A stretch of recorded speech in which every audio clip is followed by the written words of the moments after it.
ज्योत से ज्योत जगाते चलो, प्रेम की गंगा बहाते चलो। ज्योत से ज्योत जगाते चलो, प्रेम की गंगा बहाते चलो। प्रेम की गंगा बहाते चलो। Hello students, welcome to the my YouTube channel math and English का खेल। चलिए यहाँ पे तुलना सूचक वाक्य से रिलेटेड सेंटेंसेस को यहाँ पे हिंदी से इंग्लिश में कैसे ट्रांसलेट किया जाता है इसको समझते हैं। तो जो बच्चे कॉम्पिटिटिव एग्जामिनेशन की तैयारी कर रहे हैं वो बच्चे भी देखेंगे, और जो बच्चे हिंदी से इंग्लिश में ट्रांसलेट नहीं कर पाते हैं वे बच्चे भी देखेंगे। तो चलिए यहाँ पे तुलना सूचक वाक्य, तो कुछ वाक्यों से दो व्यक्तियों या दो वस्तुओं की समानता का बोध होता है। यहाँ पे अभी समानता का लिया गया है। दो व्यक्तियों या दो वस्तुओं की समानता का बोध होता है। जैसे पहला एग्जाम्पल, वह उतनी सुंदर है जितनी उसकी माँ, यानी उसकी सुंदरता की तुलना उसकी माँ से की गई है, और जितनी उसकी माँ सुंदर है उतनी ही सुंदर वह है। इसी तरह से दूसरा, राम उतना बहादुर है जितना शेर। जिस तरह से शेर क्या होता है, ब्रेव होता है, बहादुर होता है, उसी तरह से राम की तुलना जो है शेर से की गई है, बहादुरी की तुलना शेर से की गई है। तीसरा, गीता उतनी लंबी है जितनी राधा। तो यहाँ पे गीता की लंबाई की तुलना राधा से की गई है, राधा से की गई है। तो इसको कैसे हम हिंदी से इंग्लिश में कैसे हम ट्रांसलेट करते हैं? रूल ऑफ ट्रांसलेट यहाँ पे दिया गया है। सब्जेक्ट, उसके बाद से वर्ब को रखते हैं, उसके बाद से एज, पहले सब्जेक्ट को रखते हैं, फिर वर्ब को रखते हैं, फिर as plus adjective plus as, उसके बाद से नाउन या प्रोनाउन को रखते हैं। तो चलिए इसी को हम इंग्लिश में ट्रांसलेट करते हैं। तो पहले हम बनाएंगे, वह उतनी सुंदर है जितनी उसकी माँ। तो यहाँ पे उतनी और जितनी, बीच में क्या आया है, उतनी और जितनी। तो उतनी की अंग्रेजी भी एज रखते हैं, और जितनी की अंग्रेजी भी हम एज रखते हैं। उतनी की अंग्रेजी भी एज रखते हैं, और जितना या जितनी की भी अंग्रेजी हम एज रखते हैं। तो पहले हम बनाएंगे वह है। तो ये शी हो जाएगा पहले, तो ये हो जाएगा शी इज। उतनी सुंदर, as beautiful, as beautiful, as का यूज करेंगे। सब्जेक्ट हो गया, वर्ब हो गया, इज सब्जेक्ट हो गया, वर्ब हो गया, एज, इसके बाद से एडजेक्टिव ब्यूटीफुल, जितनी, एज जितनी उसकी माँ, तो हर मदर हो जाएगा, हर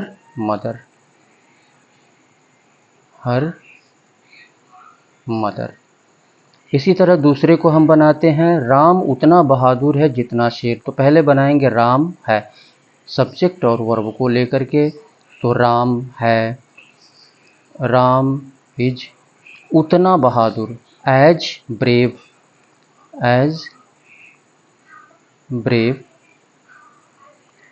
जितना एक शेर, एज ए लॉयन। तीसरे को हम बनाते हैं यहाँ पे, गीता उतनी लंबी है जितनी राधा। तो पहले हम बनाएंगे गीता है, उसके बाद से उतनी लंबी। तो गीता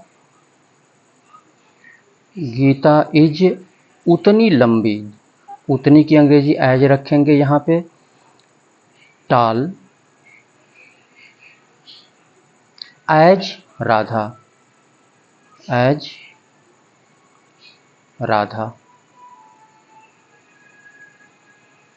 गीता उतनी लंबी है जितनी राधा। तो इस तरह से हम इस टाइप के सेंटेंसेस को हम इस तरह से हम यहाँ पे बनाते हैं, यानी दो व्यक्तियों या दो वस्तुओं के बीच जो है गुण की इक्वलिटी यानी गुण की समानता का बोध होता है ऐसे वाक्यों से। और रूल ऑफ ट्रांसलेट, पहले सब्जेक्ट को रखते हैं, उसके बाद वर्ब को रखते हैं, उसके बाद एज, उसके बाद एडजेक्टिव को, उसके बाद एज, उसके बाद से नाउन या प्रोनाउन को रखते हैं। तो ये रूल ऑफ ट्रांसलेट हो गया। चलिए इसके बाद से अगले तरह के सेंटेंसेस को हम देखते हैं। निगेटिव, अगर निगेटिव में आ जाए, अगर निगेटिव में आ जाए तो हम कैसे बनाएंगे, ठीक है। तो चलिए निगेटिव वाला भी बना लेते हैं हम यहाँ पे। अगर निगेटिव में आ जाए तो हम कैसे बनाते हैं, रूल ऑफ ट्रांसलेट यहाँ पे हम देख लेते हैं। निगेटिव में अगर आ जाए तो यहाँ पर रूल ऑफ ट्रांसलेट में हम देखते हैं, अगर निगेटिव में आ जाए, यही सेंटेंस अगर निगेटिव में आ जाए तो हम कैसे बनाते हैं। पहले सब्जेक्ट को हम रखेंगे, उसके बाद से वर्ब को रखेंगे, और वर्ब के तुरंत बाद हम नॉट को रखेंगे। सब्जेक्ट, उसके बाद से verb, subject plus verb plus not plus as या सो, प्लस एज या सो, उसके बाद adjective plus as plus noun या प्रोनाउन। जैसे सीता उतनी लंबी नहीं है जितनी गीता, तो पहले हम बनाएंगे सीता नहीं है। तो सीता, सीता है, तो सीता नहीं है, तो पहले हम बनाएंगे सीता, सीता इज, सब्जेक्ट हो गया, वर्ब हो गया, उसके बाद से नॉट हो जाएगा, नॉट। इसके बाद से एज या सो में से किसी एक ही का हम यूज़ यहाँ पे करेंगे, या तो एज का यूज़ करेंगे या फिर सो का यूज़ करेंगे यहाँ पे। चलिए यहाँ पे एज का यूज, सो का यूज कर लेते हैं। Sita is not so, Sita is not, Sita is not so टाल, टाल एडजेक्टिव हो गया टाल। उसके बाद से फिर एज का यूज करेंगे, फिर गीता, एज गीता। इसी तरह से दूसरे को हम बनाते हैं, दूसरे सेंटेंस को, मोहन उतना मोटा नहीं है जितना सोहन। तो मोहन उतना मोटा नहीं है, पहले हम बनाएंगे मोहन नहीं है, तो मोहन इज, मोहन इज के बाद हम नॉट को रखेंगे, नॉट, नॉट यहाँ पे एज लगा लेते हैं, एज, इसके बाद से एडजेक्टिव। तो यहाँ पे मोटा, मोटा की अंग्रेजी यहाँ पे हम क्या रखेंगे, फैट रखेंगे, एज फैट, फैट एडजेक्टिव हो गया। इसके बाद से एज को रखेंगे, एज, उसके बाद से नाउन या प्रोनाउन। तो यहाँ पे सोहन क्या है, यहाँ पे नाउन है, एज सोहन, सोहन। अब कुछ सेंटेंसेस निगेटिव में तो आते हैं, लेकिन उसमें जितना शब्द नहीं आता है, जितना शब्द नहीं आता है, तो उसको हम कैसे हम बनाते हैं। जितना शब्द नहीं आता है, और इसका और उसका जो है आजकल जो है बातचीत में उसका जो है धड़ल्ले से प्रयोग भी हो रहा है। तो चलिए उसको देखते हैं कि उसको हम कैसे हिंदी से इंग्लिश में कैसे हम ट्रांसलेट करते हैं, उसको हम देखते हैं। इस सेंटेंस को यहाँ पे हम देखते हैं, देखते हैं। जैसे यहाँ पे आया है, यह उतना महंगा नहीं है, यह उतना महंगा नहीं है। दूसरा सेंटेंस है, यह उतना ऊंचा नहीं है, यह उतना महंगा नहीं है, यह उतना ऊंचा नहीं है। तो इस तरह के सेंटेंसेस को हम कैसे बनाते हैं, तो बातचीत में हम क्या करते हैं, not all that, not all that plus adjective का यूज़ करते हैं। यहाँ पे मैं लिख दे रहा हूँ, not all that plus adjective, plus adjective का use, not all that plus adjective का यूज़ हम करते हैं इसमें। नॉट ऑल दैट का यूज़ हम adjective, not all that plus adjective का यूज़ करते हैं। तो ये हो जाएगा, पहले हम बनाएंगे या नहीं है, तो यहाँ पे यह कि अंग्रेजी इट हम रखेंगे पहला, तो इट इज़ नॉट, यह नहीं है, it is not, not all that, not all that, not all that, और डियर मीन्स महंगा हो जाएगा। तो it is not all that dear. दूसरे को यहाँ पे बनाते हैं, ये भी उसी तरह से बन जाएगा, यह उतना ऊंचा नहीं है। तो पहले हम बनाएंगे यह नहीं है, इट इज़ उतना, तो it is not all that, not all that, not all that, और ऊंचा हाई।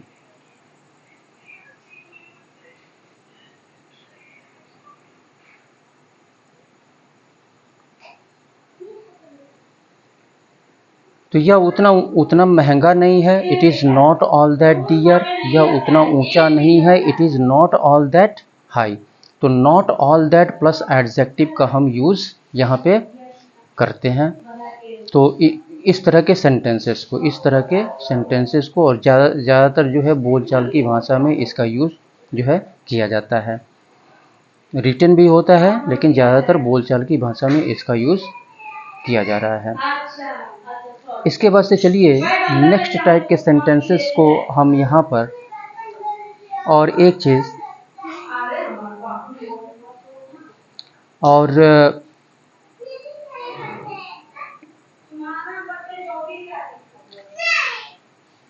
अगले तरह के सेंटेंसेस को हम यहाँ पे देखते हैं।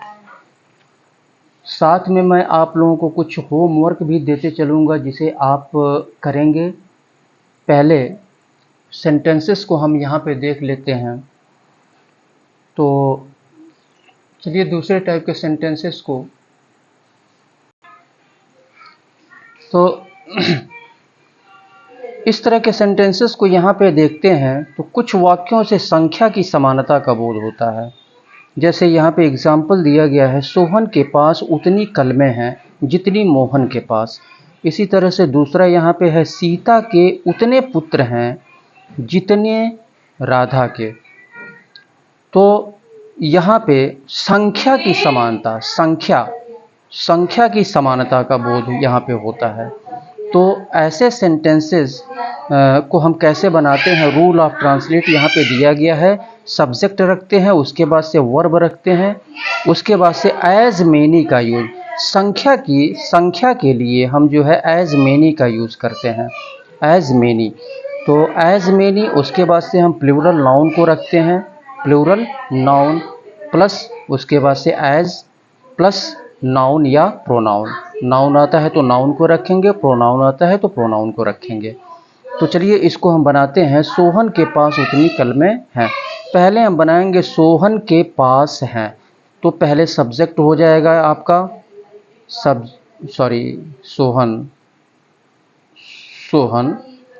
सब्जेक्ट सोहन हो गया।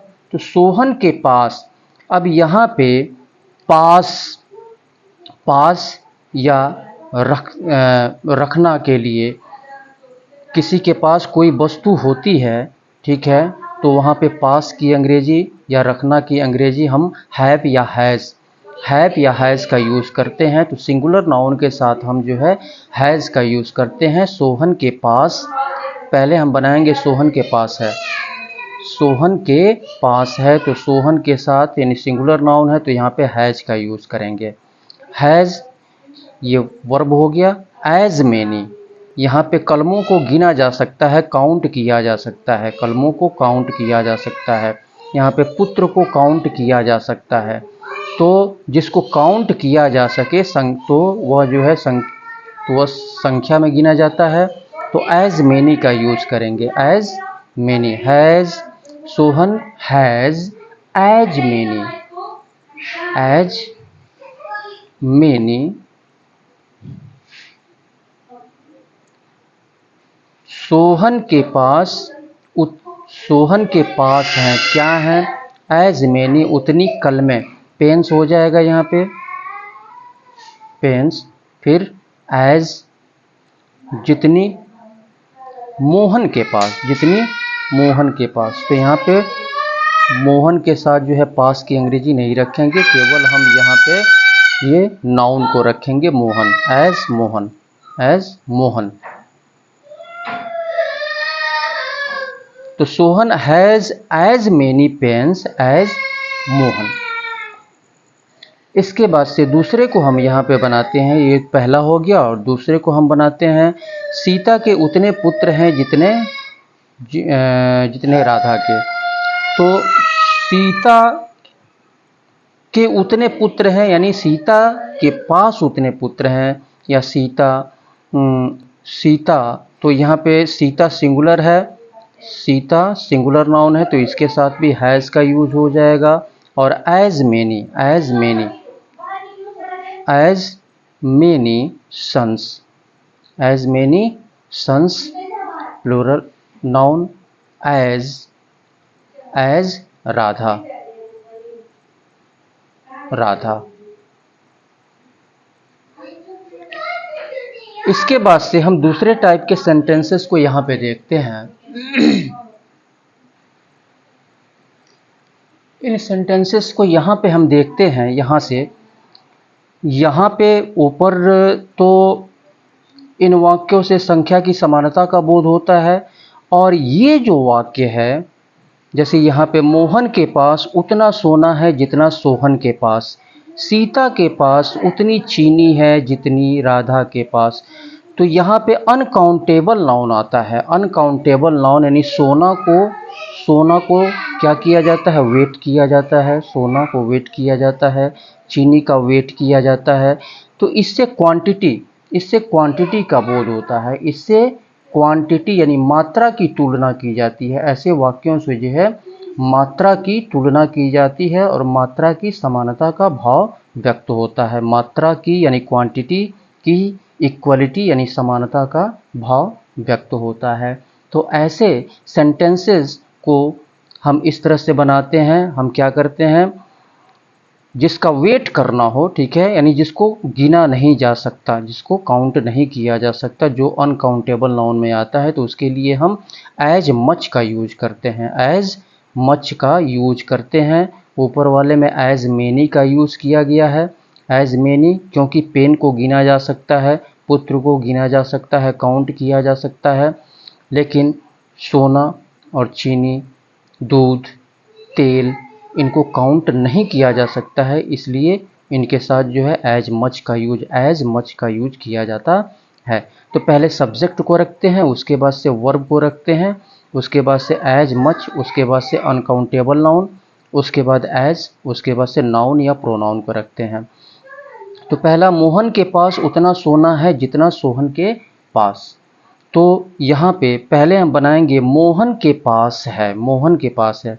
तो पहले को हम बनाते हैं यहाँ पे इंग्लिश में, तो पास है कि अंग्रेजी, यहाँ पे मोहन सिंगुलर नाउन है तो हैज़ हो जाएगा, मोहन के पास। तो मोहन सब्जेक्ट हो गया, वर्ब हैज़ हो गया, एज मच का यूज करेंगे, एज मच का यूज करेंगे यहाँ पर। उसके बाद से अनकाउंटेबल नाउन, यहाँ पे क्या है, सोना, गोल्ड, एज मच गोल्ड। फिर एज का यूज करेंगे, एज राधा, एज राधा। इसके बाद से दूसरे सेंटेंस को यहाँ पे बनाते हैं हम। दूसरे सेंटेंस को, सीता के पास उतनी चीनी है जितनी राधा के पास। सीता के पास उतनी चीनी है जितनी राधा के पास। तो पहले बनाएंगे सीता के पास है, तो यहाँ पे सीता सिंगुलर है तो इसके साथ भी हैज़ का यूज होगा, हैज़। चीनी को भी काउंट नहीं किया जा सकता है, वेट किया जाता है, अनकाउंटेबल नाउन है, तो एज मच का यूज होगा, as much sugar as much sugar as, जितनी राधा के पास, एज, यहाँ पे एज, यहाँ पे राधा हमने लिख दिया है, ठीक है, इसको आप सोहन बना लेंगे, सोहन, एज सोहन, यहाँ पे हो जाएगा आपका Radha. Sita has as much sugar as Radha.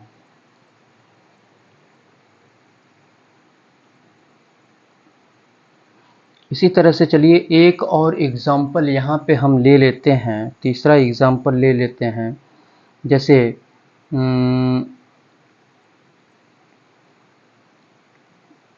Usha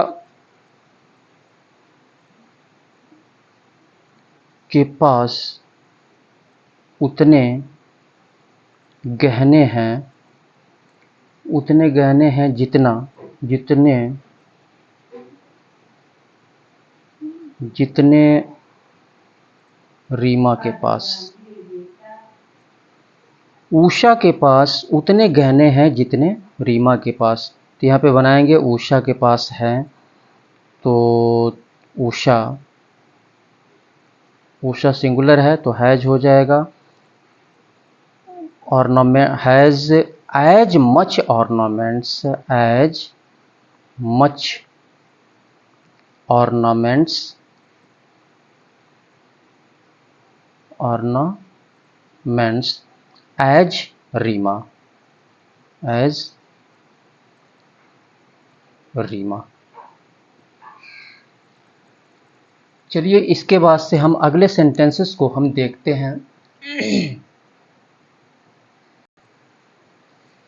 चलिए इस टाइप के सेंटेंसेस को हम देखते हैं। राम उतना तेज दौड़ता है जितना श्याम। फिर यहाँ पे दिया है श्याम उतना कठिन परिश्रम करता है जितना सोहन।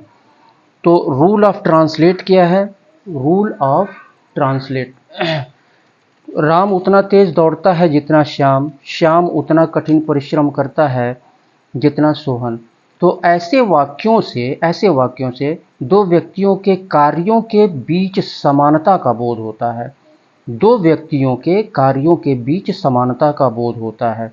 दो व्यक्तियों के कार्यों के बीच समानता का बोध होता है। और रूल ऑफ ट्रांसलेट, पहले सब्जेक्ट को रखते हैं, उसके बाद से वर्ब को रखते हैं, उसके बाद से एज, उसके बाद एडवर्ब, उसके बाद एज, उसके बाद से नाउन या प्रोनाउन को हम रखते हैं। राम उतना तेज दौड़ता है जितना श्याम। तो पहले हम बनाएंगे राम दौड़ता है। अब यहाँ पे सब्जेक्ट और वर्ब को लेके हम बनाएंगे। अब यहाँ पे टेंस का नॉलेज आपको होना चाहिए। यहाँ पे आया है ता है, जिस सेंटेंस के अंत में ता है, ती है, ता हूँ, ते है आता है, वह सिंपल प्रेजेंट टेंस में आता है, वह सिंपल प्रेजेंट टेंस में आता है। तो यहाँ पे ता है आया है, तो ये क्या है? सिंपल प्रेजेंट टेंस है। राम दौड़ता है simple present tense, simple present tense का अफर्मेटिव सेंटेंस। तो सिंपल प्रेजेंट टेंस के अफर्मेटिव सेंटेंस में हम क्या करते हैं? वर्ब में एस या ई एस, ये दौड़ना क्या है? वर्ब है, और वर्ब में एस या ई एस हम क्या करते हैं? ऐड करते हैं, जोड़ देते हैं। तो पहले हम बनाएंगे राम दौड़ता है, तो पहले को हम बनाते हैं राम, रन मीन्स दौड़ना और इसमें एस जुड़ जाएगा, तो ये हो जाएगा Ram runs. Ram runs subject और वर्ब हो गया। इसके बाद से एज का यूज करेंगे, एज। इसके बाद से एडवर्ब, एज फास्ट, फास्ट का यहाँ पे यूज करेंगे, फास्ट। एडवर्ब हो गया तेज। इसके बाद से एज, जितना के लिए यहाँ पे एज का यूज करेंगे, एज श्याम, नाउन, श्याम। तो Ram, Ram runs as fast as Shyam, Ram उतना तेज दौड़ता है जितना कि श्याम। इसके बाद से दूसरा, श्याम उतना कठिन परिश्रम करता है जितना सोहन। तो श्याम यहाँ पे बनाएंगे श्याम परिश्रम करता है, ये भी सिंपल प्रेजेंट टेंस है, सिंपल ता है आया है, सिंपल प्रेजेंट टेंस का अफर्मेटिव सेंटेंस है। तो श्याम वर्क्स हो जाएगा। दूसरा हो जाएगा श्याम परिश्रम करता है। पहले बनाएंगे सब्जेक्ट और वर्ब को लेकर के, तो ये हो जाएगा Shyam works, Shyam works as hard, as hard, adverb हो गया, एज हार्ड एज जितना सोहन,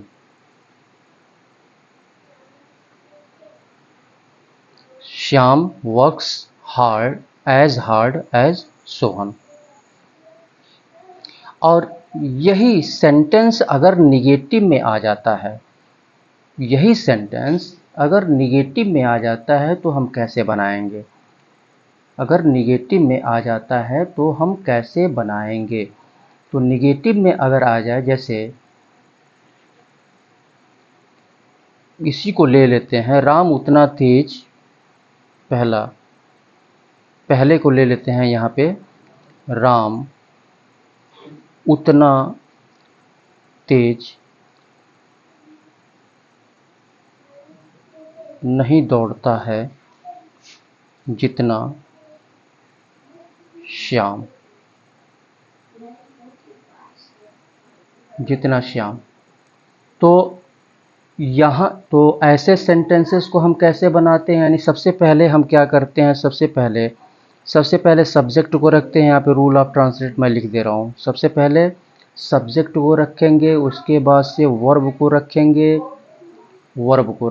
उसके बाद से हम नॉट को रखेंगे, नॉट को रखेंगे, उसके बाद से एज को रखेंगे, एज, उसके बाद एडवर्ब को रखेंगे, एडवर्ब प्लस एज, उसके बाद से नाउन या प्रोनाउन को रखेंगे।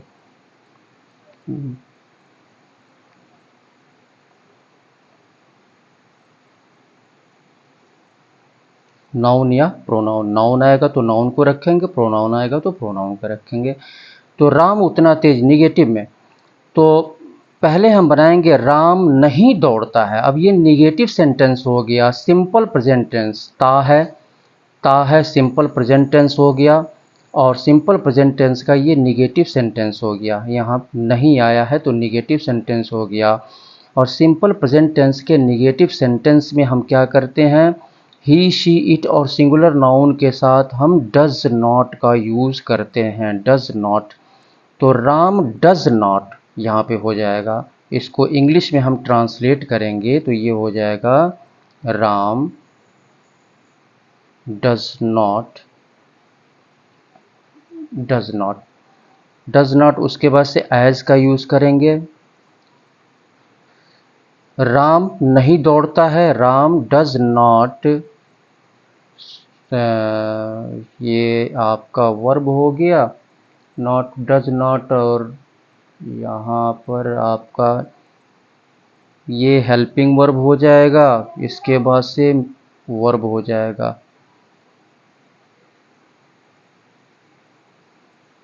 ये यहाँ पे हेल्पिंग वर्ब, और यहाँ पर आप रख लेंगे, यहाँ पर प्लस मेन वर्ब।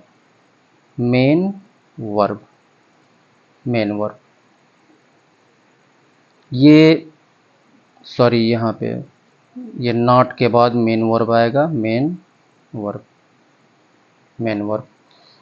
तो ये हेल्पिंग वर्ब हो जाएगा, यानी ही, शी, इट और सिंगुलर नाउन के साथ हम डज नॉट, डज का यूज़ करते हैं, और आई, वी, यू, दे और प्लूरल नाउन के साथ हम डू नॉट का यूज़ करते हैं।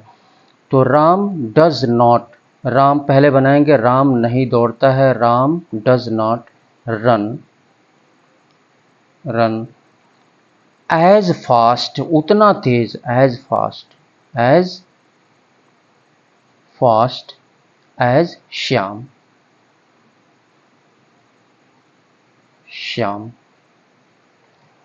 ये निगेटिव में हो गया, एक और सेंटेंस ले लें यहाँ पे। तो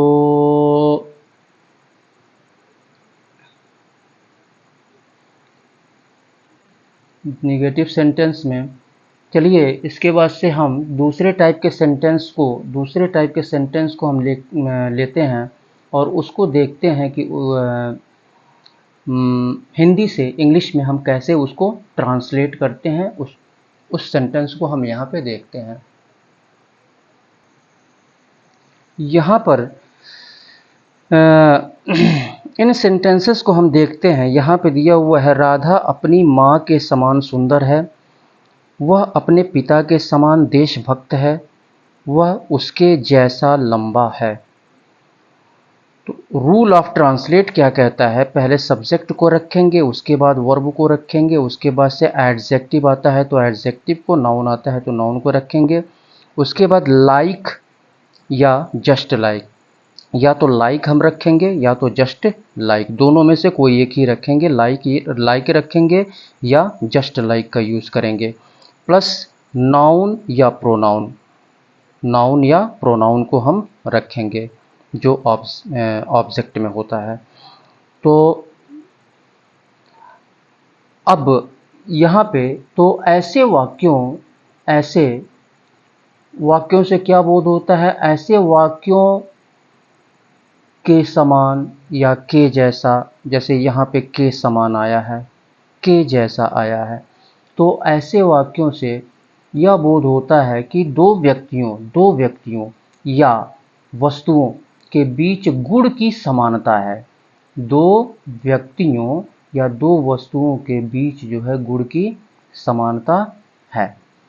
ऐसे वाक्यों से, जैसे राधा अपनी माँ के समान सुंदर है, वह अपने पिता के समान देशभक्त है। तो जो यहाँ पे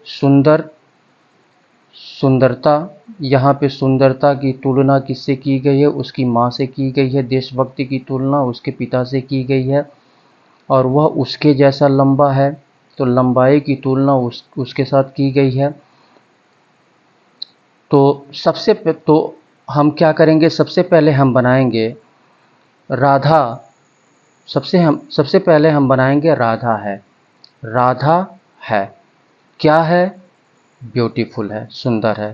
पहले हम बनाएंगे इसको राधा है, यानी सब्जेक्ट के बाद वर्ब, राधा है ब्यूटीफुल।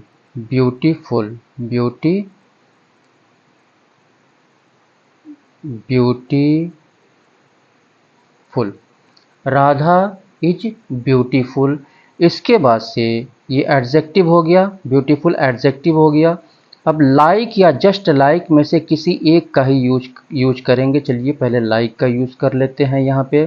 तो लाइक, राधा है क्या है, सुंदर है। लाइक समान, किसके समान, अपनी माँ के समान। तो राधा फीमेल है और फीमेल के साथ अपना की अंग्रेजी, फीमेल के साथ फीमेल सिंगुलर नाउन के साथ अपनी या अपना की अंग्रेजी हम हर लगाते हैं तो हर मदर हो जाएगा। Like her mother.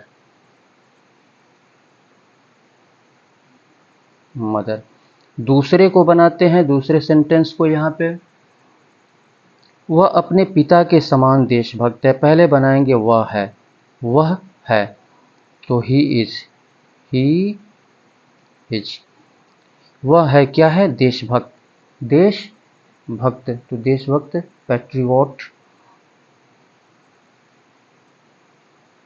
Patriot. He is patriot. वह है क्या है, देशभक्त है। पैट्रियट लाइक या जस्ट लाइक, चलिए यहाँ पे जस्ट लाइक कर दे रहे हैं। Just like. तो वह अपने पिता के समान देशभक्त है। His father, just like his father.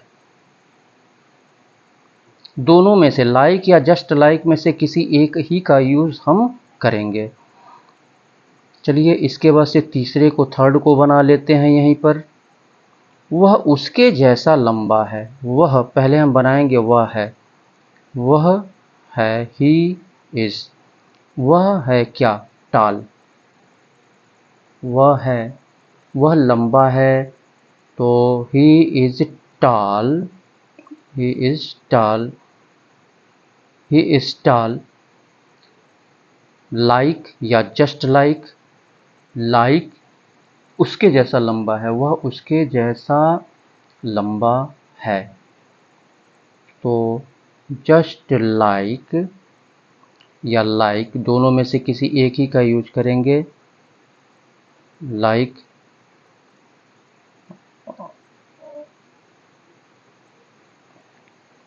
He is tall, just like उसके समान, तो यहाँ पे ये आपका हिम हो जाएगा। इसी तरह से एक और सेंटेंस हम यहाँ पे लेते हैं, एक और सेंटेंस यहाँ पे ले लेते हैं। यह घर महल के जैसा है, यह घर महल के जैसा है। तो यह घर महल के जैसा है, पहले हम क्या बनाएंगे, यह घर है, यह घर है, this house, this house is, this house is like, like, like a palace, like a palace, palace means महल होता है, इज लाइक ए पैलेस।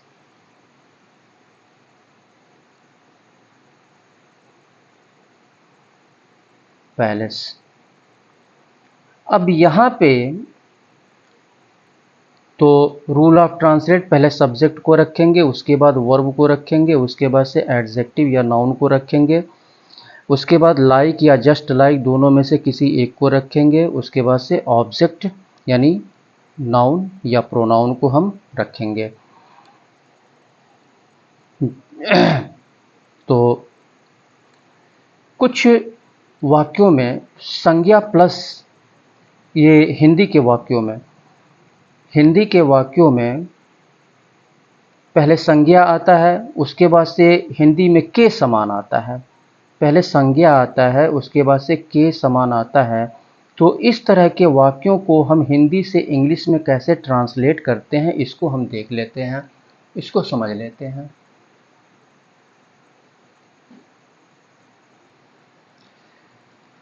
इस सेंटेंस को हम देखते हैं, पहला है वह महल के समान मकान में रहता है, दूसरा मेरी पत्नी जो देवदूत के समान है सब जगह आदर पाती है। तो यहाँ पे हिंदी के सेंटेंसेस में पहले समझने की आवश्यकता है, हिंदी के सेंटेंसेस में, हिंदी के सेंटेंसेस में पहले नाउन यानी संज्ञा, नाउन यानी संज्ञा, उसके बाद से के समान आता है। इसी तरह से यहाँ पे पहले क्या आया है, आपका नाउन आया है, उसके बाद से के समान आया है। तो नाउन, नाउन प्लस के समान, नाउन प्लस के समान यानी संज्ञा प्लस के समान, संज्ञा प्लस के समान आता है। तो ऐसे सेंटेंसेस को हम कैसे हिंदी से इंग्लिश में हम कैसे ट्रांसलेट करते हैं, तो पहले नाउन को रखते हैं, फिर ऑफ, फिर नाउन।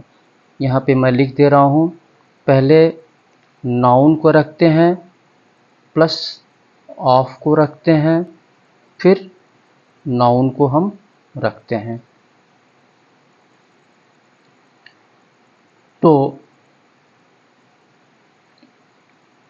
तो इसमें जो है ऐसे, इसमें जो ये ऑफ शब्द, ऑफ वर्ड है, ऑफ जो वर्ड है, इस ऑफ वर्ड से जो है तुलना का यानी तुलना, तुलना का भाव व्यक्त होता है। इस ऑफ से जो है तुलना का भाव व्यक्त होता है, तुलना का भाव व्यक्त होता है इस ऑफ से, इस ऑफ से तुलना का भाव व्यक्त होता है।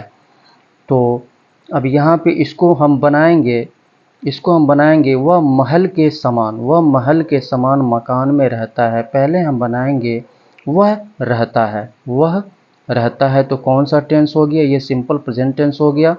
सिंपल प्रेजेंट टेंस का अफर्मेटिव सेंटेंस है, तो सिंपल प्रेजेंट टेंस के अफर्मेटिव सेंटेंस में वर्ब में ही के साथ, ही के साथ हम एस या ई एस जोड़ते हैं। तो पहले हम बनाएंगे वह रहता है,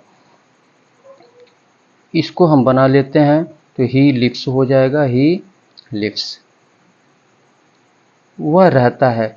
कहाँ पर रहता है? तो कहाँ पर रहता है तो इसको यहाँ से बनाना शुरू करेंगे, महल के समान मकान में। महल के समान, महल के समान मकान में, यानी एक मकान में, महल, एक महल के समान एक मकान में। तो यहाँ पर ये सीधे सीधे हम बनाएंगे, in a palace, in a palace of, in a palace of, noun हो गया, इसके बाद से ऑफ रखेंगे, इसके बाद से फिर नाउन को हम रखेंगे, of a house, a house. पहले सब्जेक्ट, उसके बाद से वर्ब को रखेंगे, ही लिव्स, इसके बाद से महल के समान मकान में, इसको सीधे हम ऐसे हम रखेंगे, महल के समान, के समान। तो यहाँ पे ऑफ का मतलब यहाँ पे समानता, यानी तुलना की गई है, तो यहाँ पे ऑफ का मतलब समानता से मतलब है, समानता से मतलब है, यानी एक महल के समान एक घर में वह रहता है। तो he lives in a palace of a house. दूसरे को बनाते हैं, मेरी पत्नी जो देवदूत के समान है। मेरी पत्नी जो देवदूत के समान है। तो यहाँ पे हम क्या बनाएंगे? मैं देवदूत के समान, देवदूत के समान। तो माई, यहाँ पे my, my angel of, my angel देवदूत होता है, एंजल, एंजल ऑफ के समान, angel of wife, angel of. तो यहाँ पे हम रखेंगे माई, दूसरे को my angel, my angel of wife. यहाँ पे ये लगा देंगे,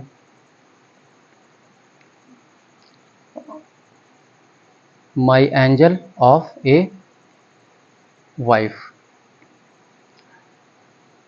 तो मेरी पत्नी जो देवदूत के समान है। तो यहाँ पे माई एंजल के समान की अंग्रेजी यहाँ पे ऑफ रखेंगे, ये वाइफ, वाइफ आदर पाती है, आदर पाती है, यानी उसको रिस्पेक्ट दिया जाता है, सम्मान दिया जाता है, हर जगह, हर जगह सम्मान उसको दिया जाता है। तो यहाँ पे आदर पाती है, तो किसी अन्य के द्वारा आदर पाती है, तो ये पैसिव वॉइस में इसको बनाएंगे हम। तो यहाँ पे ये सिंगुलर है, तो ये हो जाएगा is respected, is respected, is respected everywhere, everywhere, everywhere is respected. My angel of a wife is respected everywhere, हर जगह सम्मान पाती है।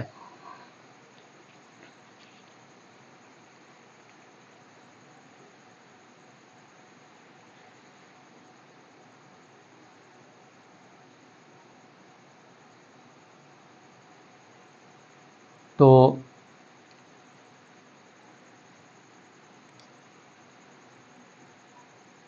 एक और वाक्य को यहाँ पे देख लेते हैं, जैसे वर्ब और ए लाइक का यूज़ होता है, वर्ब ए, वर्ब और प्लस ए लाइक, वर्ब या ए लाइक का यूज, जैसे जैसे एक सेंटेंस लेते हैं, वे एक समान सोचते हैं, वे एक समान, वे एक समान सोचते हैं, वे एक समान सोचते हैं। तो वे एक समान सोचते हैं, पहले हम बनाएंगे वे सोचते हैं, वे सोचते हैं, सिंपल प्रेजेंट टेंस में they think, they think, they think. वे सोचते हैं, एक समान, ए लाइक, लास्ट में ए लाइक रख देंगे। एक और सेंटेंस यहाँ पे लेते हैं, जैसे वे देखने में एक समान लगते हैं, वे देखने में एक समान लगते हैं, वे देखने में एक समान लगते हैं। तो यहाँ पे क्या हो जाएगा, वे देखने में एक समान लगते हैं, देखने में, तो दे लुक अलाइक हो जाएगा। देखना की अंग्रेजी रखेंगे और ए लाइक ऐसे बनाएंगे। दे लुक एक समान, दे लुक ए लाइक।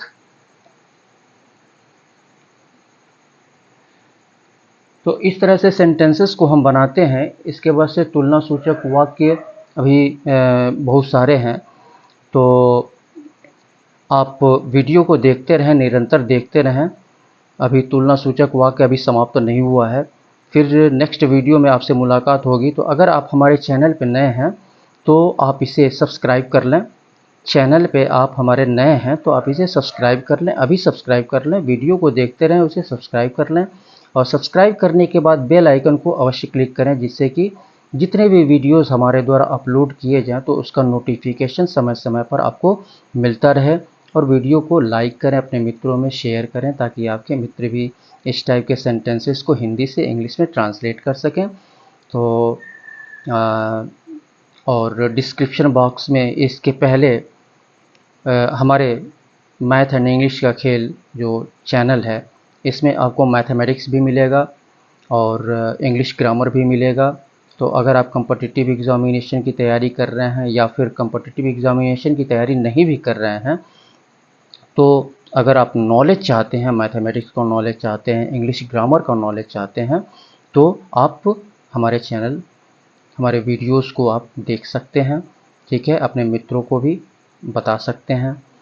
तो इसी के साथ मैं सुशील कुमार आपसे विदा लेता हूं, और जाते जाते फिर से एक बार मैं आपको याद दिला दूं, कोई अगर आप हमारे चैनल पर नए हैं तो आप इसे सब्सक्राइब कर लें और घंटी को दबाना ना भूलें। सब्सक्राइब करने के बाद घंटी को अवश्य दबाएं और वीडियो को लाइक करें, शेयर करें।